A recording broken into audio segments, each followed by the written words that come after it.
তাহলে এখন আমরা যে ক্লাসটা নিচ্ছি তাহলে হচ্ছে এলিমেন্ট অফ সেন্টেন্স, একটি সেন্টেন্সের কি কি উপাদান থাকে সেই অংশগুলো নিয়ে এখন আমরা আলোচনা করব। একটি বাক্যে দুটি অংশ থাকে, প্রধানত আমরা জানি একটি বাক্যে দুটি অংশ থাকে। প্রথম অংশকে বলা হয়, আমরা প্রথম অংশ না, সাবজেক্ট, এবং আর দ্বিতীয় অংশ হচ্ছে প্রেডিকেট। সাবজেক্ট মানে উদ্দেশ্য, প্রেডিকেট মানে বিধেয়। তাহলে এখন সাবজেক্ট কাকে বলে? সেন্টেন্স যাকে উদ্দেশ্য করে কিছু বলে তাই হচ্ছে সাবজেক্ট। তাহলে সেন্টেন্স যাকে উদ্দেশ্য করে কিছু বলে তাই হচ্ছে আমাদের সাবজেক্ট। তাহলে প্রেডিকেট কাকে বলে? সেন্টেন্স এ সাবজেক্ট সম্পর্কে যা কিছু বলা হয় তাকে প্রেডিকেট বলে। তাহলে কি বলছি? সেন্টেন্সে সাবজেক্ট সম্পর্কে যাকে কিছু বলা হয় তাই হচ্ছে আমাদের প্রেডিকেট। তাহলে এখন এক্সাম্পল যাই, মাই আঙ্কেল ইজ ফার্মার। তাহলে মাই আঙ্কেল, এখানে সাবজেক্ট মাই আঙ্কেল।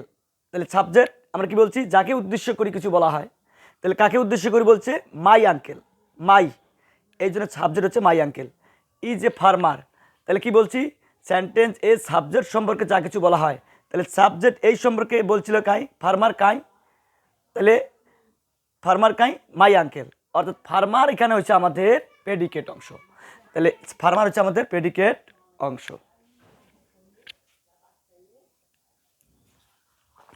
তাহলে এখন আমরা বললাম যে একটি সাবজেক্টের দুটি অংশ থাকে, সাবজেক্ট আর প্রেডিকেট। তাহলে আমরা এখন দেখব প্রেডিকেট অংশে সাধারণত 5 ধরনের উপাদান থাকতে পারে। তাহলে একটি সেন্টেন্সের প্রেডিকেট অংশে সাধারণত 5 ধরনের উপাদান থাকতে পারে। ভার্ব থাকতে পারে 1 নাম্বার, অবজেক্ট থাকতে পারে, অ্যাডজেক্টিভ থাকতে পারে, অ্যাডভার্ব থাকতে পারে, কমপ্লিমেন্ট থাকতে পারে। তাহলে এই 5টি উপাদান থাকতে পারে। অর্থাৎ আমরা একটা বাক্যে উদাহরণ দিয়ে সকল কিছু আমরা চিন্তা করব যে the little monkey hangs confidently by a branch.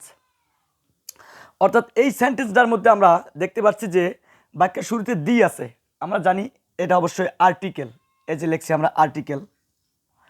এই যে লিটিল, লিটিল অ্যাডজেক্টিভ, অবশ্যই দোষ গুণ বোঝায়। এই যে মানকি, এটা হচ্ছে সাবজেক্ট। এই বাক্যটার মূল কর্তাই হচ্ছে আমাদের সাবজেক্ট, অর্থাৎ মানকি, এটা অবশ্যই সাবজেক্ট। তাহলে এই অংশটুকু বাদেই বাকি যা কিছু আছে সবগুলো প্রেডিকেট। তাহলে এই যে হ্যাংস, এটা ভার্ব, আবার কনফিডেন্টলি অ্যাডভার্ব, বাই প্রিপোজিশন, এই হচ্ছে আবার আর্টিকেল, এই ব্রাঞ্চ হচ্ছে আমাদের অবজেক্ট।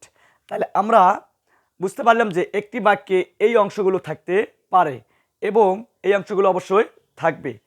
তাই আমরা এই বাক্যের কি কি অংশ থাকে সব কিছু তো আলোচনা করলাম এবং পরের ক্লাসেও আমরা আলোচনা করব। এবং আমার এই ক্লাসটাকে সবাই শেয়ার করবেন এবং আমার ইউটিউব চ্যানেলটাকে সাবস্ক্রাইব করবেন, বেশি বেশি শেয়ার করবেন এবং আমরা যাতে আরও ভালো ক্লাস দিতে পারি।